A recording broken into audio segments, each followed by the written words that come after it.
Sejam bem-vindos aqui ao Morreu Maria Prael Podcast. Hoje nós temos a ilustre presença do professor Lucas Ambrósio, né?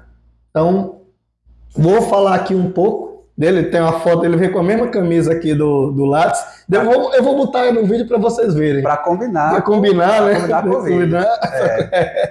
Eu vou mostrar depois. Mas Lucas, é de Açu mesmo, Lucas? Rapaz, eu sou do Ceará. Não acredito não. Sou. Você é do Ceará de onde? De Crateús. De Crateús? Eu sempre pensei que fosse de Açu. Não. Eu morei muito tempo em Açu, em dois momentos. Sei. Mas de nascimento sou cearense. Eu também sou cearense também. Mas você me falaram, Gian, acho que você conhece Gian de Açu, você falou, Lucas, que é de Açu, eu disse, de Açu, eu não sabia. Mas eu nasci no Ceará, mas morar efetivamente eu nunca morei. Né? Então quando eu nasci eu fui morar, minha família, né? Meu pai e minha mãe moravam em Bom Jesus, no Piauí, que hoje é conhecido como a terra de Whindersson Nunes. Sim.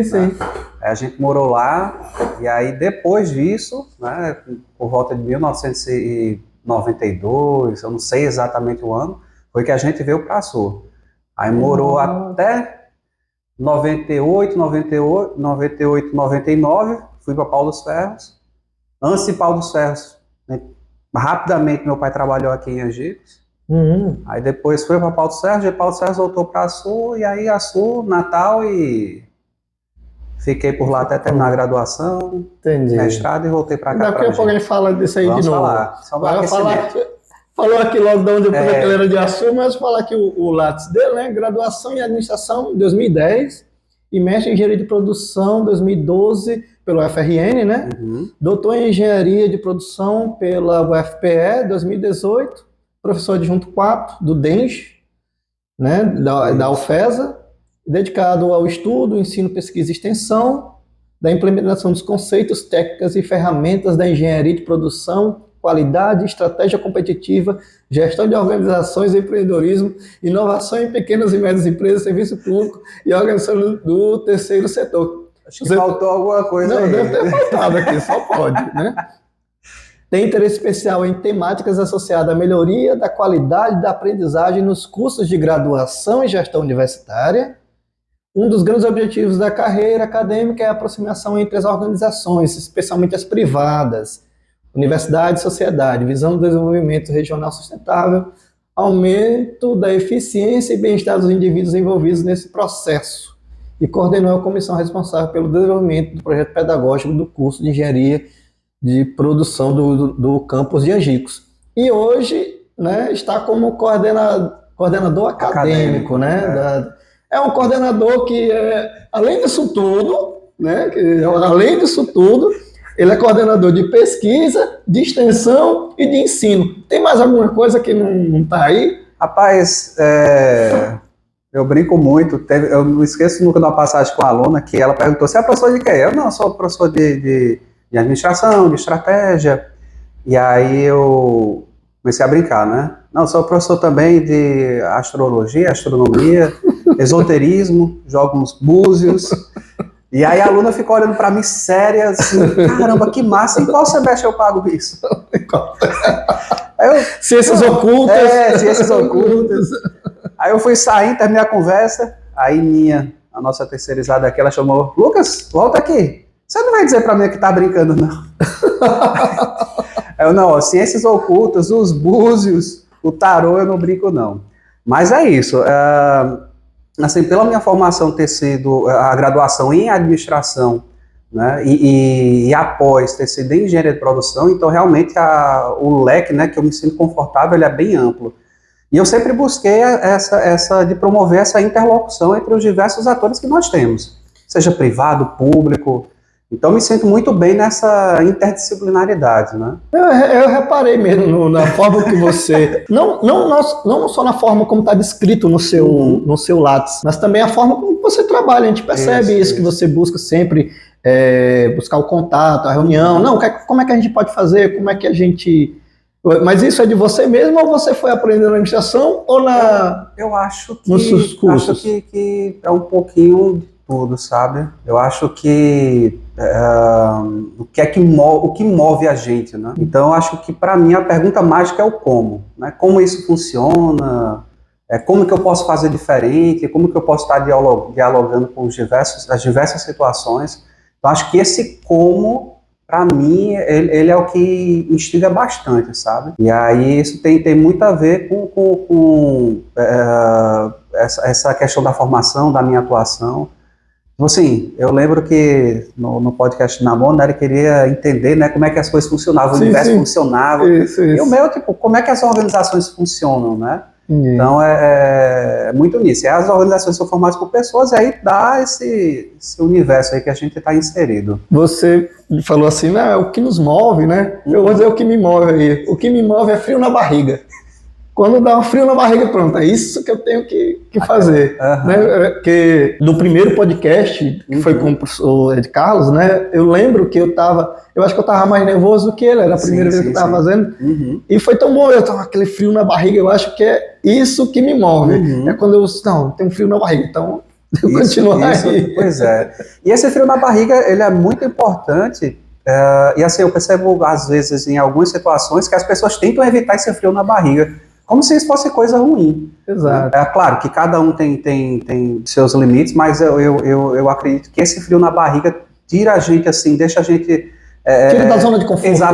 Exatamente. E isso é o que vai levando a gente para frente. Exatamente, que vai levando a gente para exatamente. Eu acho que sempre que a gente alcança um objetivo e que a gente olha para trás, a gente vê que a gente superou alguns obstáculos, né? E o crescimento, felizmente ou infelizmente, é assim, né? Então a gente é cheio de obstáculos, tem muitas barreiras.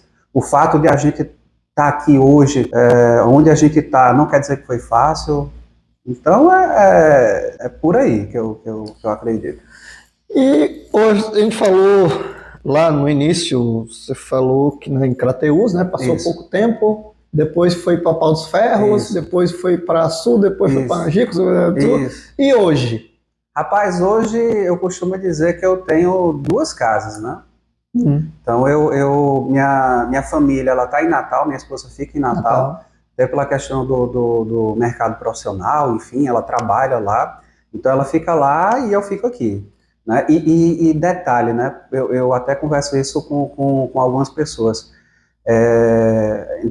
No meu caso, parte Natal, parte aqui. E realmente eu tento fazer daqui, dentro das minhas possibilidades, realmente da minha casa. Então não tem distinção. Então não é só tipo, eu só quero um lugar para dormir. Não.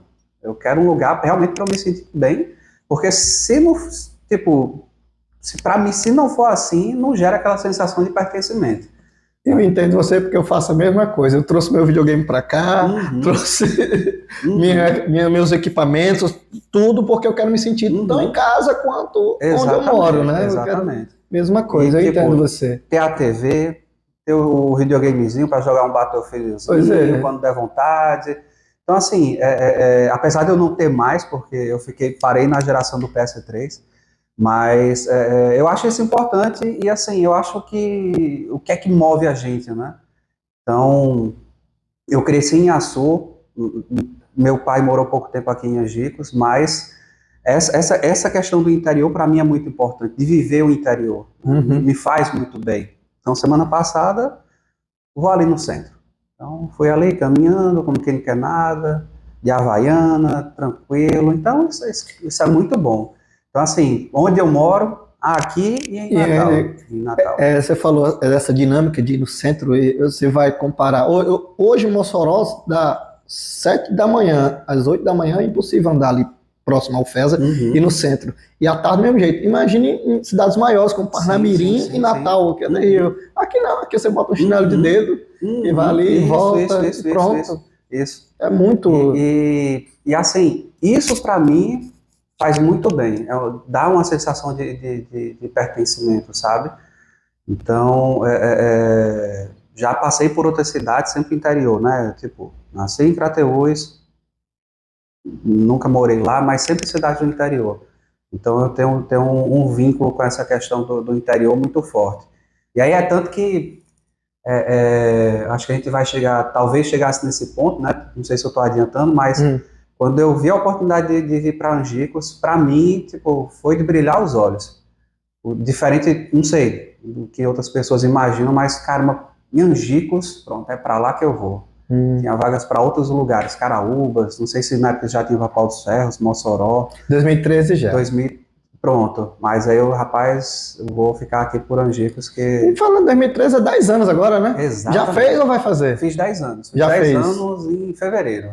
Ah, Em fevereiro. 10 anos. Passou rápido, viu? Passou rápido, realmente. Passa rápido. Realmente. Você foi pro doutorado em 2015, né? Foi, 2015. 2015, Aí, voltou em 2018. 2018. E já passou...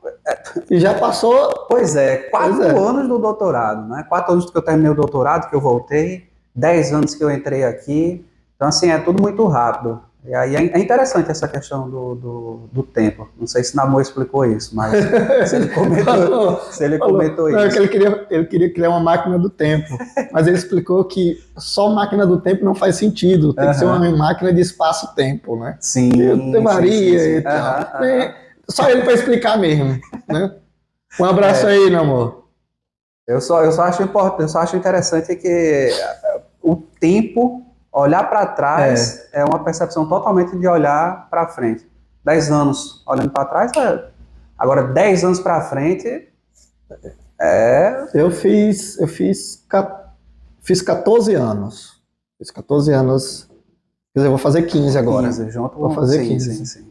Vou fazer 15 e tem uma visão para a UFESA há 20 anos atrás, porque eu fui estudante, né? E para agora é uma coisa completamente diferente. Imagina para você também ter essa impressão de 10 anos atrás e hoje, né? E aí, há 10 anos, né, o campus estava, entre aspas, acho que... Tinha 2 anos só. Tinha 2 anos. Como está hoje. Sim, eram 2 anos. E aí, quando teve a criação do campus lá na escola, com o curso, e aí eu lembro que... o pessoal falou, tem vaga para administração. Estava começando a fazer o mestrado, mas aí não entendia muito bem como era essa dinâmica, né, de concurso. E aí, quer dizer, você já pensava quando estava no mestrado? No mestrado, sim. Mas aí eu pensei rápido, mas aí mais rápido ainda veio o banho de água fria, porque já tinha a vaga que eu poderia vir, já estava ocupada. Quem era? Acho que era a professora Patrícia Weber. Que acho que ela passou algum tempo aqui. Aí depois ela foi muito pouco tempo. Entendi. Ela também estava aprovada no concurso da UFRN, então como ela já era lá de Natal, ela acabou ficando lá pela UFRN, né? Aí teve a professora Patrícia, teve a professora Agostinho. Agostinho eu lembro. Agostinho Mafalda. Foi para Mossoró. Isso. E aí depois passou um bom tempo tentando abrindo essa vaga. Aí o rapaz, acho que... Tá na hora, né? Vamos lá. Tá me chamando. E aí foi em 2012. Então, 2012 foi o ano, assim, de carreira, foi o mais punk de todos, de carreira, né? Porque eram 10 disciplinas diferentes. Não, 10 turmas, 7 disciplinas diferentes, aula 7 horas da manhã e terminava a aula 10 horas da noite, 10h30. Mas, propósito, eu tinha, então aquilo, não, lá na frente vai ficar claro porque é que eu estou sofrendo tanto. Só para eu entender, você já, antes de entrar, você trabalhava onde? Isso, pronto, eu terminei o mestrado em 2012. E aí eu fiz um concurso para substituto em 2011, durante o mestrado, então terminei em 2010, em 2011 eu fiz o concurso para substituto na UFRN, e aí eu fui chamado. Então, em 2012, eu passei o ano 2012 todinho como substituto na UFRN e também comecei a dar aula na faculdade particular, na FASEX. Aí pronto, aí foi nessa loucura que eram 10 turmas, 7 disciplinas diferentes. Mas assim, aquela questão, né? Não, agora eu vou apostar nessa carreira aqui. E aí, assim, é puxado, é ralado, mas eu tinha um propósito, né? Então, sabia que uma hora isso ia trazer o resultado, né? E aí, deu certo, né?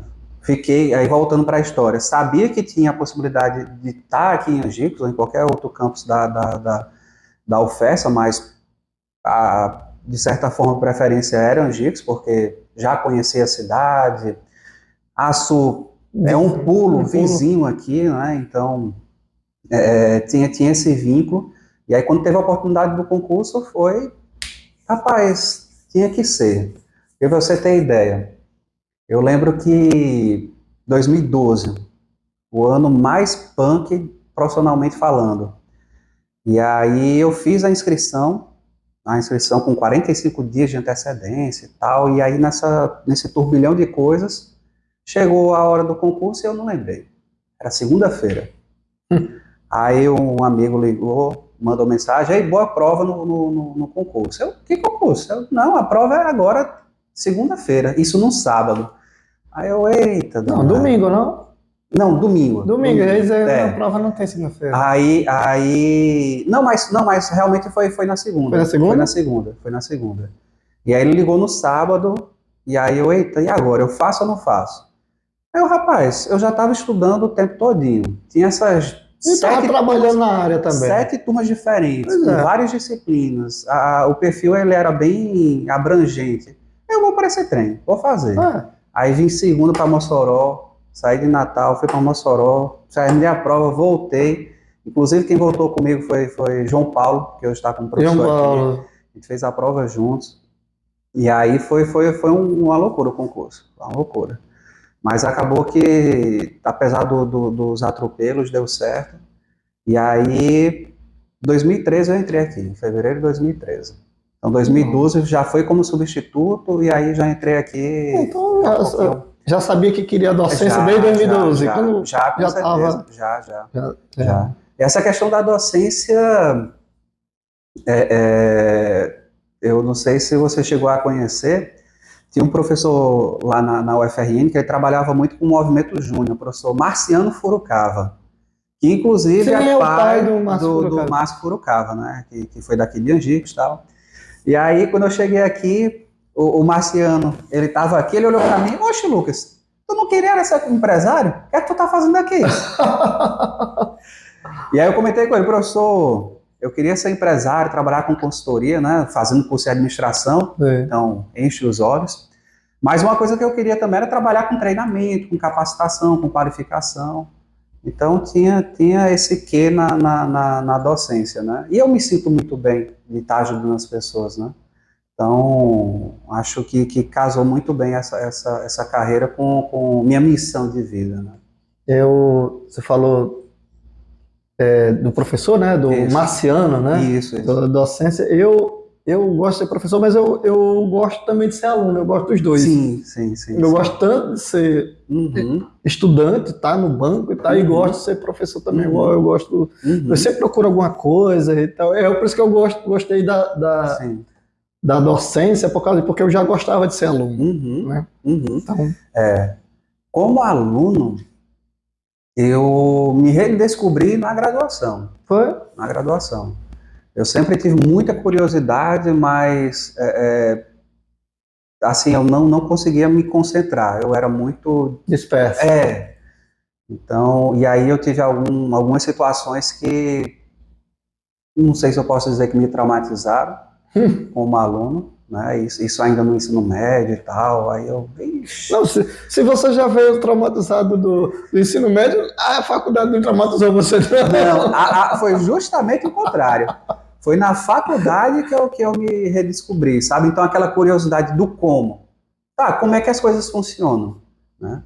Então, na graduação, deu muito certo, porque o pessoal parava para explicar, gostava desse como as coisas funcionam. Sim. Eu lembro que teve um professor de cálculo, e aí, aquela loucura, né? Cálculo, e olha que era só cálculo 1, foi o único cálculo que eu paguei, né? Minha administração. Eu dei matemática financeira para administração. Pronto. Vocês devem ter cálculo 1, matemática financeira e estatística. Tem mais alguma outra? Não. A área de cálculo, aí vem administração financeira 1 e administração financeira 2, que são mais aplicadas, né?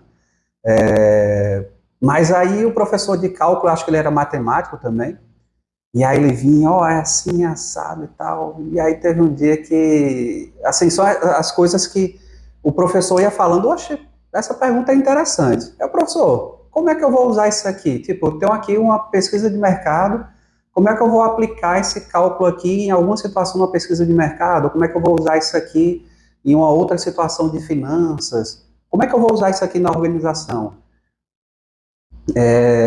O ponto, apesar de ele não ter dado a resposta assim de imediato, o ponto que chamou a atenção dele foi, poxa, essa pergunta ela é interessante, né? Como é que isso funciona?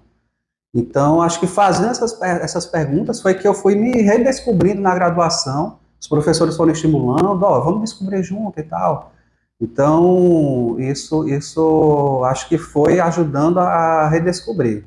Então, isso na graduação, isso no mestrado, no doutorado, já não foi tanto assim, porque no doutorado eu ficava, meu Deus do céu, de onde é que vem isso aqui? Como é que a gente chega nisso aqui? O pessoal ficava, Lucas, não queira saber o como, só decore isso aqui e pronto. Aí me lascou.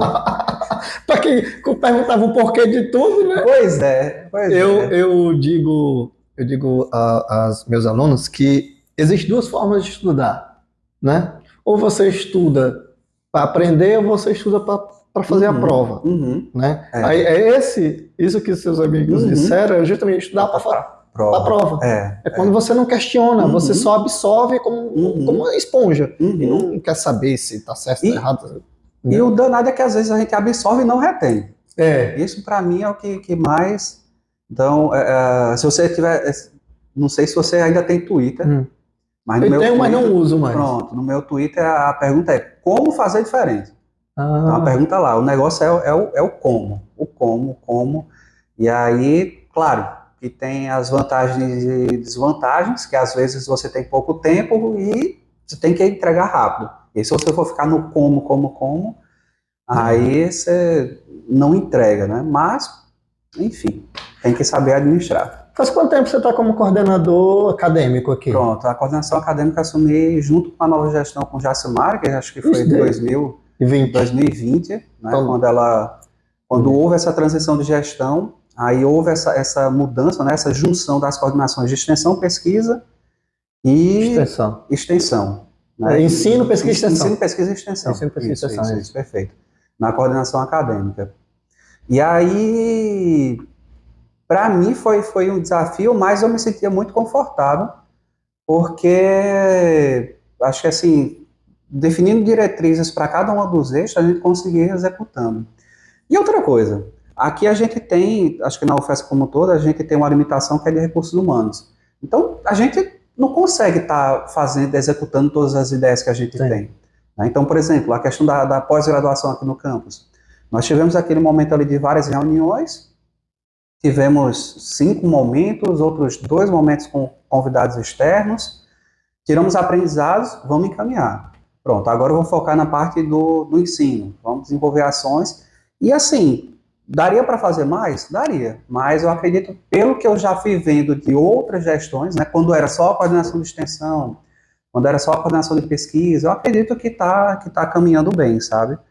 E me sinto muito feliz porque, mais uma vez, está naquela interdisciplinaridade, né? Sim. Então, tá ali ensino, pesquisa e extensão e trabalhando esse entrelaçamento, mas gostaria que a universidade como um todo tivesse mais servidores para a gente poder ter uma galera para... Tinha a Ineagro, que hoje está aí desativada, né?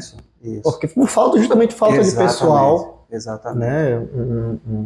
Eu me lembro que até antes da pandemia, sei lá, era bastante atuante, tinha edital, mas hoje está desativada, né? Devido...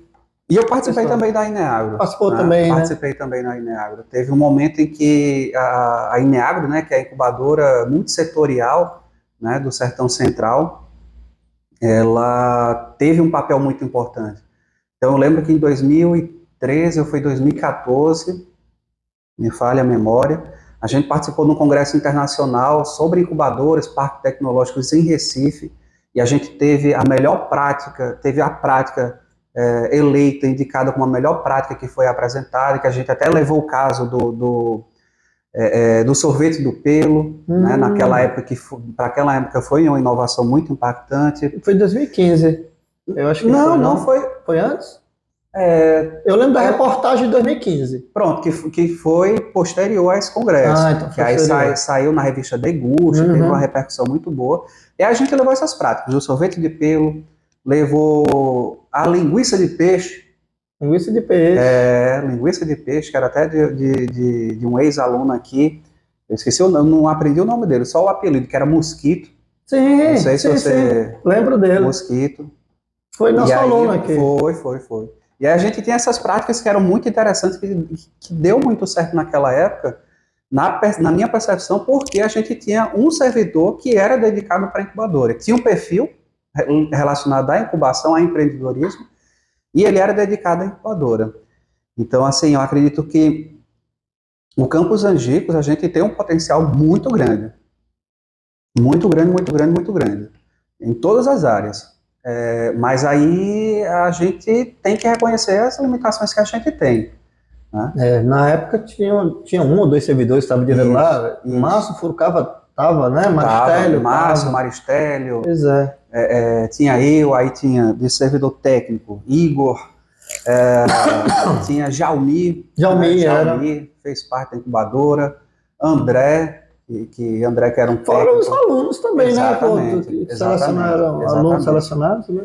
E aí teve essa questão da pandemia, que aí realmente deu uma esfriada muito grande, e essa questão do número de servidores foi caindo, e aí a gente está nessa luta para ver se a gente reativa a Ineagro, porque o caminho é o empreendedorismo, seja social, seja ambiental, seja privado, o intraempreendedorismo, esse é o caminho. Esse é o caminho. Eu também acho. Foi desativado quando? 2019? Não. Assim, a gente, na pandemia, a gente cessou as atividades. Tem uma pessoa, digamos ali, que está indicada, mas era para passar pouco tempo enquanto a gente arrumava outra pessoa para ficar em definitivo, mas está já há 2 anos. Né? Então está nesse stand-by, porque a gente reconhece a importância da incubadora, mas que a gente tem que reconhecer as nossas limitações também, né?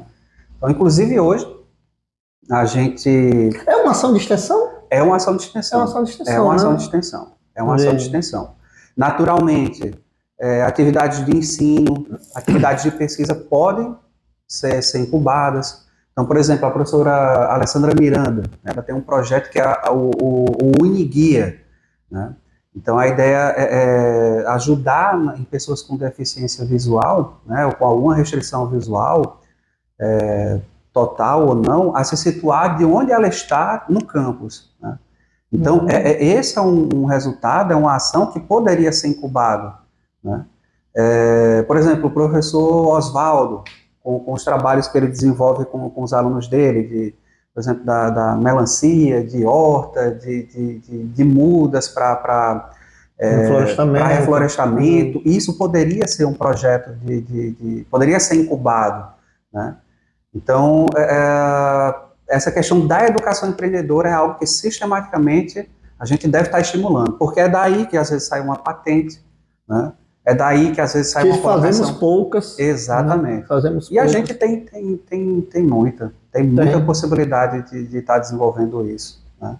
Então, apesar da característica da nossa região, eu acredito que a gente tem um potencial muito grande de verdade. O pelo é uma delas mesmo. Né? A gente fez a feirinha do pelo, o festival do pelo recentemente. Tava lá. Eu vi, mas não vi você provando o pelo. Eu não gosto não. Não é nada contra não. Não gosto não. Mas o pelo, ele tem um potencial. Mas eu já experimentei em 2015. Pronto. Então, pelo menos provou. Provei, sim. Mas assim, o pelo é uma característica local aqui da nossa região. Dá em outras, naturalmente em outras cidades, enfim.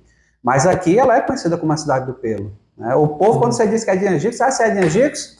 Tem logo na entrada também. Aí tem um ditado assim, o povo diz, é de Angicos? Sou de Angicos. Depois mostra a língua que eu quero ver se tem um pelo. Porque o pessoal ia, antigamente, né, ia colher o pelo e ia comer e ficava com os espinhos. Aquilo dói, na língua, na boca, no céu da boca. Acho que é por isso, eu não sabia dessa história, não. Pode você pegar um angicano raiz, eu acho que, não sei se é correr do povo antigo. Sei. Mas com quem eu pergunto você trabalha em Angicos? Trabalha em Angicos. Mas você já tem um pelo na língua? Eu não sabia nem dessa, tanto, nem dessa tanto. história, não. Mas é verdade. Tipo Açu como a terra dos poetas, Isso, né? isso. Cidade do Pelo. Se bem que o Pelo, né? Que eu acho que é do gênero Opuntia, não é, nem é do Nordeste, eu acho que é mexicano. Não sabia. É mexicano, é lá da América Central e tal. Então veio para cá e se adaptou bem. Pois o povo de Angicos trouxe para cá, para a história. E aí o Pelo é um exemplo, né, que eu acredito que pode ilustrar muito bem o potencial que a universidade tem de auxiliar no desenvolvimento da cidade, né? Então, por exemplo, você pega que aqui hoje tem o pessoal que faz o sorvete de pelo, doce do pelo. Então, por exemplo, a universidade poderia ajudar no desenvolvimento de uma marca, ajudar no desenvolvimento, por exemplo, de criar uma indicação geográfica. Então, o sorvete de pelo, que nem o pastel de Tangará. Sim. Que aí hoje em dia todo mundo, tipo, vou botar o pastel, bota pastel de Tangará. Então, meio que se transformou numa marca. O queijo, manteiga de Caicó, a carne de sol de Caicó, meio que torna uma marca, né, uma referência. E você fala Caicó, às vezes eu vou em alguns locais em Fortaleza, tem restaurante com carne de sol de Caicó, não sei o que de Caicó. Isso. Já ficou... Isso. E aí, essa questão, essa característica daqui de Angicos pode, de repente, ter uma prática como essa de tipo ter o quê? O pelo de Angicos? Exatamente, o pelo de Angicos. O pelo de Angicos. Então, o povo tá passando aqui na BR, vou tomar um sorvete. Toma um sorvete de pelo, prova o pelo. E aí, fazendo isso, a gente fortalece a cadeia, né? E a pessoa que está aqui na ponta, colhendo, plantando, vai ter ali o seu incremento de renda. Eu vi que tem, além do sorvete, né? Tinha o doce. Isso. Tinha o que mais? Tinha doce, tinha mousse, bala de pelo. Bala de pelo. A gente não trouxe para o festival, mas tem a bala de pelo, né, que ela faz. Isso, exatamente, que é a Dona Gorete. E trabalha muito bem com doces em geral. E aí, por exemplo, tem a professora Samira, né, aqui de Angicos. Então, na disciplina dela, ela orientou os alunos, estimulou os alunos, e um dos produtos, né, que é a disciplina que ela ministra é desenvolvimento de produto, o pessoal propôs a criação de era um esfoliante ou era um hidratante? Um dos dois, de pelo. Então, eles fizeram... para esfoliante. Então, tipo, aquele grãozinho, que é um grão duro, já ajuda a estar esfoliando. Retirar as células mortas. Isso. Então, assim, tudo isso são coisas que, assim, linka com a incubadora, que pode ser incubado, que gera experiência para o nosso aluno, que gera um destaque para a nossa região. Então, assim, a nossa região ela tem essa característica local, mas a gente tem um potencial muito bom. Desde o começo dá para perceber que você tem uma grande ligação com o Angicos, com a UFESA e que é o desenvolvimento de ambas. Exatamente. Né? Eu acho que é isso que tem no seu currículo lá, é isso que você fala. Resumindo, é isso, né? É isso. Agora, continuando ainda sobre a UFESA, né? E a CECITEC? A CECITEC. A CECITEC. Eu gostei dos dias, viu? Que foi, dá para eu colaborar. Ela espero poder. Sim. Viu? Inclusive, me parece que foi prometido um podcast ao vivo. Exato. Não, vamos fazer transmissão ao vivo. Perfeito. Aqui, esse é o primeiro episódio da segunda temporada, né, do Eu Maria Preá, mas agora a gente quer fazer uma mesa redonda mesmo, mais convidados pra gente. Massa. E vamos fazer pelo menos, vai ser 4 dias, né? Vão ser 4 dias, de 25 a 28 de setembro. Eu garanto aí pelo menos 2 dias aí, direto, a gente gravando. Perfeito. Com certeza. Perfeito. Viu? Perfeito. E nesse ano a gente está comemorando os 10 anos de CECITEC. Também tem isso aí. 10 anos de CECITEC. Em 2013, no auditório aqui do lado, no auditório central, em uma semana pedagógica, né, para os professores, aquela semana de preparação. E aí muitas ideias. Na época, o pessoal que estava aqui ajudando nisso, o pessoal da pedagogia, do setor acadêmico, naquela tempestade, naquele toró de ideias, a Elisângela, como quem não quer nada, faz uma CECITEC, a Semana de Ciência e Tecnologia, e aí vingou, né, como a gente diz. Esse ano a gente vai fazer a 10ª edição, o professor Ed Carlos, né, junto comigo, junto com o Jacimário, com o Samuel, mas aí o professor Ed Carlos está na batuta aí, a gente está trabalhando para fazer realmente esse ano algo, não que os outros anos não tenham sido, mas realmente fazer jus a esses 10 anos da A tendência edição. sempre é melhorar, não é menosprezando os outros anos. Claro, Mas claro. E aí esse ano a gente justamente celebrar, né, a ciência e a tecnologia para o desenvolvimento do semiárido, né? Então é CCTEC, 10 anos de ciência e tecnologia para o desenvolvimento do semiárido, né, que é o desafio que a gente tem aqui. Eu já andei em alguns campos, aliás, eu conheço todos, né? Eu estudei em Mossoró, na UFES Mossoró, estudei na UERN, e assim, não é porque eu trabalho em Angicos não, viu, gente? Mas eu acho o campus de Angicos um dos campos mais felizes, assim, porque sempre tem alguma coisa, um professor sempre organiza alguma coisa, tem um evento de algum professor, professora que realiza aqui, então a gente sempre está movimentando, e eu acho isso muito importante, ainda mais com a curriculação, aí, essa é uma palavra difícil, da extensão isso. Agora, né, que estão introduzindo a extensão no currículo, né, então eu acho uma ótima atitude e espero que, né, de alguns anos, né, que a extensão seja mais valorizada, porque eu preciso deixar meio de lado ali, né? É sempre ensino, pesquisa, extensão, né? Chega a falar com preguiça. Ainda tem extensão. Hoje não, hoje a gente está vendo, né, a importância da extensão nas atividades. Mas deixa eu compartilhar com você, só, claro que assim, não vou comparar literalmente a ação de extensão com a ação de pesquisa. Não. Que, por exemplo, uma ação de extensão, você vai ali, por exemplo, em 3 dias, você realiza um evento, é uma ação de extensão. Então, assim, você consegue desenvolver mais ações de extensão. Um projeto de pesquisa, você passa pelo menos um ano. Pelo menos. De repente, você faz em 6 meses, mas pelo menos um ano. Um ano. Vamos botar aqui uma mediana. E aí, então assim, por exemplo, hoje no levantamento que eu fiz em função dessa coordenação acadêmica, o Campus Angicos já desenvolveu mais de 240 ações de extensão nas mais diversas áreas que você puder imaginar, né?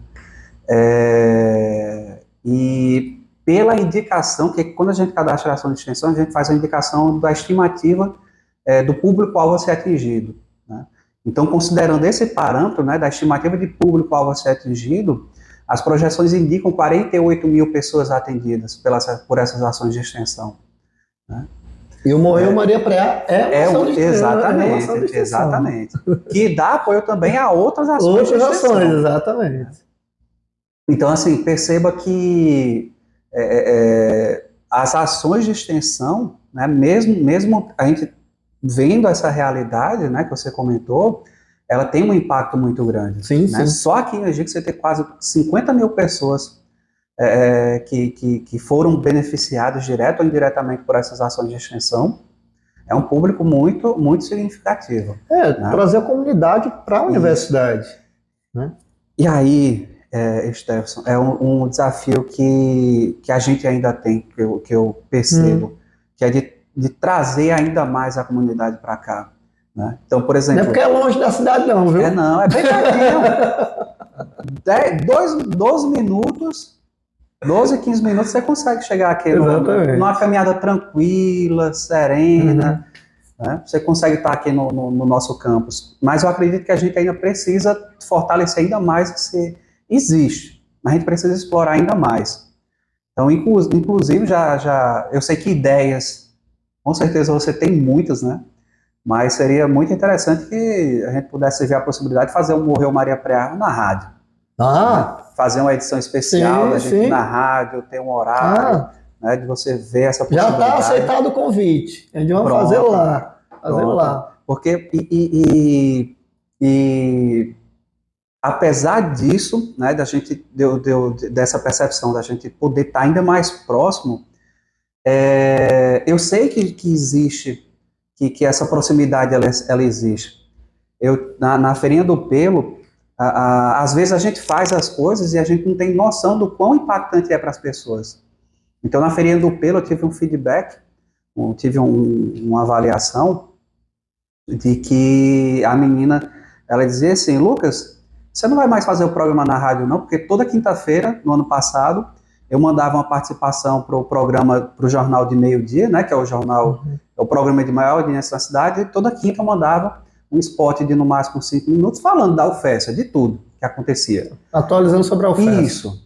Ah, vai abrir um curso de extensão, vai abrir o Enem, vai abrir a inscrição para o SISU, então estava divulgando, vai ter o curso tal, o evento tal. E aí essa aluna, ela veio e comentou, Lucas, minha mãe, quando eu falei que o projeto, que eu estava fazendo um projeto com você, eu estou fazendo um projeto com o professor Lucas. Lucas Ambrosio? Ela, oxe, e a senhora conhece ele de onde? Não, toda quinta-feira ele está na rádio falando da UFES, e a menina dizendo, Lucas, minha mãe me dava as notícias da UFES ouvindo você, né? Então, assim, a gente tem uma responsabilidade e tem um impacto muito bacana. Então, é a mesma coisa aqui do podcast, né? O quão importante essa ação ela é importante para as pessoas. Porque a gente nunca sabe no momento em como as pessoas vão estar recebendo essa conversa, né? E às vezes é dessa conversa que é aquele estalo que falta. Você tem um insight? Exatamente. Tipo, poxa, Stefson teve dificuldade, Lucas teve dificuldade, passou por isso, passou por aquilo, eu consigo também, né? Então, essas ações de extensão, apesar dela até então, né, não ser tão valorizada assim, ela tem uma importância muito grande, muito grande. E aí a parte da pesquisa ela também tem, né, porque, por exemplo, a questão do pelo, eu acho que eu até comentei com você que, caramba, será que um dia a gente consegue chegar no pelo em que não tenha o pelo no fruto? O pelo no fruto. Né? Aí você tem que trabalhar com melhoramento genético aí. Né? A gente aprovou, né, eu sou coordenador do projeto, a gente vai fazer um estudo das plantas aqui, inicialmente das plantas do campus, né, mas a gente quer estender para angicos e, quem sabe, para a região. Né? Aí, quem sabe, aí a gente descobrindo os mecanismos lá de reprodução, quer dizer, a gente já sabe, mas como é que a gente pode melhorar para ter o pelo com menos pelos possível, talvez não se livrar, mas ter menos, e ter mais carne, né, pode ser. Isso. Aí agora, como você disse, não é um evento de extensão, aí são anos. Isso. Uma pesquisa dessa aí é uns 5, 10 anos, né, até você chegar a um... Isso. Mas é capaz. Mas não, é possível, sim. É alcançável, né? É alcançável. Então a gente olhando, tipo, 10 anos para frente. Isso. Caramba. Mas depois, quando a gente chegar lá, quantas pessoas a gente não formou? Aí a gente assiste esse episódio 10 anos depois, olha aí. Né? Quantas pessoas a gente formou nesses 10 anos, né? Quanto que a gente contribuiu? Né? De repente, o pelo que só dá de dezembro a maio, junho, dá o ano todo, de repente com algum estímulo, não sei, não sou da área. Sim. É isso. E Steph, tem uma coisa que você falou que eu não comentei, que Angicos é um campus feliz. Mas é verdade. É verdade. É verdade. Eu vejo os eventos aqui, sempre tem bastante, os professores gostam muito de atividades de extensão. Eu não sei os números dos outros campos, mas aqui sempre tem evento, tem CECITEC, tem Sarauma, tem outra professora lá do DCH também faz, sempre, todo mês tem alguma coisa. Você fez o do pelo, né? Tem o professor Rodrigo Semente que fez o Epic Geek, então sempre está movimentando. Lógico, os outros campos também fazem, mas eu sinto que aqui fervilha o tempo todo, né? Nesse sentido. E assim, é justamente essa questão de ser um campus feliz, que a gente percebe muitas vezes no aluno, acho que você já ouviu isso. E o pessoal diz que, rapaz, aqui em Angicos a gente tem uma proximidade com o professor que não tem em nenhum outro lugar. Pois é. Né? Então, realmente, isso é muito bom e realmente, não sei do futuro. Mas que isso é, de certa forma, é aquilo que... Você chega aqui, tá aqui no campus, aí o aluno termina a prova, pessoal, hoje se encontra lá no Potência, vamos beber lá, ou lá em Sérgio, ou em outro canto, né? Vamos beber ali na praça. Agora tem uns alunos meus que Moisés, Baú, vulgo Baú, né? Uhum. Niarcos, eu tô falando deles porque teve uma passagem com eles. Eu conheço todos. Pronto. E aí ele ficava, bora, Lucas, tomar uma. Tá bom, vamos tomar uma. Aí a gente parou naquela conveniência que tinha ali próximo ao cemitério. Parou lá, traga a cerveja, meu amigo. Eita, é hoje. É hoje. Aí tomei uma cerveja. Pronto. Galera, tomei uma. Tô pra casa. Inclusive, nesse dia você apareceu lá. Você passou. Pra variar. Você passou lá, você deu uma paradinha, comprou e acho que você foi pra casa. Foi pra casa. Eu gostava, que era 24 horas mesmo. Isso. E aí eles ficam até hoje, Lucas, mas pelo amor de Deus, não vai tomar literalmente uma, não. Estamos só. Agora a gente já sabe, é uma grade, é uma caixa, quando vai falar com o Lucas. Nenhum deles, todos já se formaram, né? Já se formaram, né? Rapaz, eu sei que teve a pandemia, atrasou um pouco. Sei. A galera começou a trabalhar, e aí, por exemplo, teve um deles que foi para particular, porque ele, rapaz, eu comecei a trabalhar e não dá mais para parar, não. Né? Em função da pandemia e tal. E aí ele fez essa transferência. Niarcos tá desbravando terras portuguesas. Eu vi no Instagram. Moisés, que certamente você conhece ele, que Moisés era muito conhecido na universidade como um todo. Ele está fazendo mestrado em produção, lá em Recife. Você influenciou o rapaz? O professor Ciro, que a gente se formou lá, né? E aí ele foi no mesmo caminho. Sim. Foi no mesmo caminho. Bom, eu sempre, os alunos falam, né, comigo, TCC, a gente sempre elogia muito sua orientação, né? Rapaz. Mas dizem para o pessoal, o mais concorrido ali é o professor Lucas, é o mais concorrido, o pessoal que ele sempre está lotado. Aí eu fico pensando, o cara é coordenador de ensino, pesquisa e extensão, dá aula, não sei o quê, ainda tem 5 orientados por semestre, isso mesmo? E às vezes tinha até mais. Mas aí eu fiz o seguinte, eu vou trabalhar por anos, por ciclo. Então, um ano eu dedico só para orientação, outro ano eu dedico só para pesquisa, que eu pego esses trabalhos, aí aprimoro, vou trabalhar a pesquisa, e outro ano eu faço só a extensão. Entendi. Então eu estou Você tem qual ano esse ano? Em tese era para ser da pesquisa. Em tese era para ser da pesquisa. Entendi. Mas experimentando para ver se dá certo, né? Porque realmente são disciplinas que aí geralmente são 10 créditos, né? 3 disciplinas, enfim. E aí você junta as 5, que é Nai, Francisco, Luciana, Ciro, não me escutem, mas era 5, mas às vezes tem uns 7. Entendi. Uns 7 orientando. Eu geralmente eu digo logo, só oriento 1, 2 no máximo. Não passo disso. Não passo. Pode ser eu não passo. 1, 2. Tá bom, para mim eu consigo dedicar mesmo e tal. Agora foi até 2 terminaram agora. Uma ele vai submeter para revista e outra vai mandar para o coisa. Mas eu não conseguiria fazer o que você faz, não. Por isso que eu quero saber se ele vai dizer um segredo aqui no podcast. Pronto. Como é que ele faz para tudo aí. Rapaz. Ainda ser pai e ainda viajar para Natal.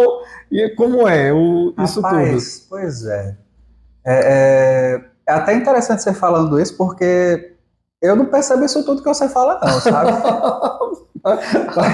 Não é possível, mas realmente a questão da orientação fica, digamos que, mais palpável, porque assim, geralmente tem um projeto de pesquisa, e aí dentro do projeto de pesquisa tem um modelo, tem um questionário. Aí, aplica o questionário no RU, aplica esse mesmo questionário agora em outro contexto, vai na tapiocaria. Então, assim, vamos estudando ambientes diferentes, né? Então, essa é uma possibilidade. Mas, mesmo assim, eu preciso dizer que eu ainda tenho muito que melhorar no processo de orientação, para fazer como uma colega disse, uma amiga disse, Lucas, todos seus orientantes terminam chorando. Eu não é porque o pessoal sabe que o processo é difícil, que o processo é penoso e é um momento de descarregar. É verdade. Porque, O assim, processo, assim, tanto para o orientador que já passou por isso, que ele sabe, sim. né, quanto para o aluno passar pela primeira vez. Uhum. Né, é um processo. E, Pode fazer. assim, eu tenho a impressão de que o TCC, seja ele do primeiro ou do segundo ciclo, mas o TCC é o grande marco para a vida, não só acadêmica, mas para a vida da profissional da pessoa. Porque é a primeira vez ali que ele está realmente se colocando à prova para resolver um problema. Que mesmo sendo um trabalho acadêmico, o problema real, ele existe. Né? E todo o rigor. Exatamente. Né? O rigor científico, Exatamente. o rigor da MNT, o rigor, né? O rigor da banca, né? Sim, o rigor, então sim. é puxado. E eu, por exemplo, semana passada o pessoal estava comentando, meu Deus, eu já estou com insônia, com ansiedade, não consegui dormir. E eu lembro do meu TCC, que eu até brinquei com eles, no meu TCC para cá é só ladeira abaixo. Porque aí começou com insônia, com bruxismo, com crise de ansiedade, todas as crises que eu poderia ter foi dali para frente, né? Eu faço assim, né? Vou dizer o meu segredo. A gente encontros semanais, né? Uma vez por semana, define, tal hora, a gente vem aqui, discute, analisa. Aí eu digo, vamos marcar a banca. Você escolhe um, eu digo assim, pode diminuir. Você convida uma pessoa, eu convido outra.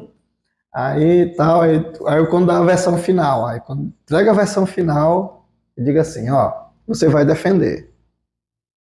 Se você não fizer uma besteira muito grande, você está aprovado, porque eu só deixo defender quem eu considero que vai passar. Sim. Pronto, eu não vou deixar defender um projeto, um trabalho que eu não considero que seja defensável. Então, se eu deixei você defender, é porque você vai passar. A não ser que você chegue lá e... Mas é isso. Então, para diminuir justamente essa tensão e tal, porque eu lembro da minha defesa, né? Foi no outro dia do professor Rafael, que divide sala aqui comigo. Né? Que a gente morava junto e estudava junto. Então ele foi num dia e a minha foi no outro. E eu lembro como ele ficou ansioso e eu fiquei ansioso por ele. E eu fiquei ansioso também. E era uma ansiedade, não, acaba logo. Eu sei que terminou, ele passou o dia bebendo. Até o sábado, como foi na sexta, ele ficou até o sábado. Né? Mas é isso mesmo, eu entendo. Mas assim, até assim, eu não sei se é feliz, se é infelizmente, mas são situações, são experiências que a gente tem que experimentar. Né? Frio na barriga. Exatamente. O que eu falei lá. Exatamente. O frio na barriga é o divisor de águas. Exatamente. Perguntar, você teve frio na barriga na defesa do TCC? Tive. Na defesa do mestrado? Tive. Na defesa do doutorado? Tive. Na qualificação? Tive. Então, todos foram etapas importantíssimas para você chegar onde você está hoje. Então, para mim, o que me move é o frio na barriga. Quando eu senti aquele frio na barriga, é ali. Né? E aí, assim, ter a tranquilidade, eu sei que tem muita gente que acompanha o podcast, né? E aí ter a tranquilidade de que esse frio na barriga não é necessariamente ruim. Opa! Foi a Siri aqui. Então, esse frio da barriga não é necessariamente ruim. Né? Eu sei que, apesar da gente ser novo, né, mas essa geração de agora tem vivido um ambiente, um contexto totalmente diferente do que a gente cresceu. Né? Estamos pegando alunos do ensino médio agora que foram formados na pandemia. Isso, né? Isso. Então, e tudo, e assim, esse frio na barriga, eu sei que causa um certo desconforto, mas não precisa ter medo, não é o bicho papão. Né? Quer dizer, cada um diz para si o que é. Né? Cada um diz para si o que é. Mas que faz parte e que, com serenidade, tem um propósito, A gente não está aqui para fazer mal a ninguém, está aqui realmente para ajudar e que vai dar certo. Vai dar certo. Que ótimo, que ótimo. Pois, Lucas, quero agradecer sua presença aqui, né? Foi muito esclarecedora para mim como orientador, como professor, como futuro empreendedor, né? Quem sabe eu vou dar uma nova chance pro Pelo, não sei, Por né? favor, por favor. Eu ainda tenho a fé que eu ainda vou conseguir pegar você, Osvaldo, para trabalhar esse pelo. Deus quiser. E eu gostaria que você dissesse aí suas considerações finais, né? Eu gostaria de dizer algum recado para a gente. Não pensei nessa parte de considerações finais. Tudo mas, bem. Rapaz, Só para deixar claro, gente, todos que vieram aqui não tem roteiro. A gente senta aqui, liga e vai conversando. Né? Não tem essa. Cara, eu acho que consideração final, propósito. Acho que a gente tem um propósito. Claro que ele sempre pode estar sendo alterado, mas a gente tendo um propósito, acho que as coisas que a gente faz, elas ganham significado e sentido, né? Então, de repente, a gente pode nem saber o porquê que a gente está passando por aquilo, né? Mas quando a gente tem um propósito, a gente consegue conviver um pouquinho melhor com as pressões, com o friozinho na barriga que a gente tem, né? Então, se você está fazendo a graduação, saiba qual é o seu propósito. Não venha para cá simplesmente porque, foi o que eu passei. Foi o que eu passei.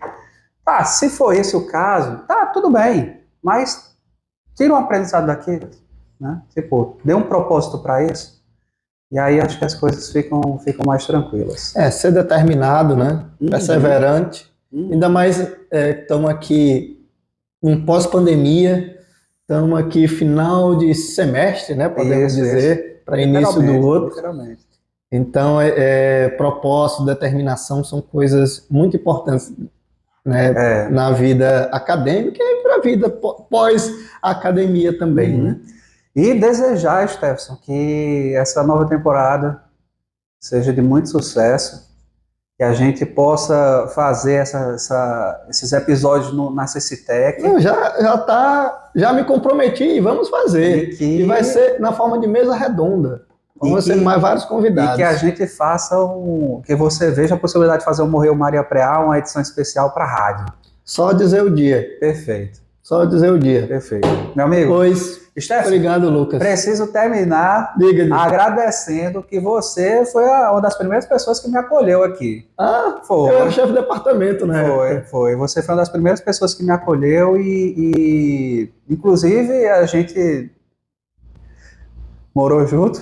Foi um tempo. Agora a gente dividiu. Não, morou junto, a gente dividiu a casa. Dividiu a casa um tempo. Durante o tempo. Verdade, então, eu não lembrava. Eu lembro, agora eu lembrei. Eu lembro. Que você olhar aqui, é aberto 24 horas, aqui é 24 horas no bar, se você pensar. O bar. Isso. Esse bar aqui, a hora que você chegar. Dos bairros de Estudinho, né? Dos bairros de Estudinho. Então, agradecer, fico muito honrado de participar aqui com você e desejar muito sucesso. Valeu, Lucas. Então, esse foi o Morreu Maria Preá de hoje, o podcast. Até mais, gente. Valeu!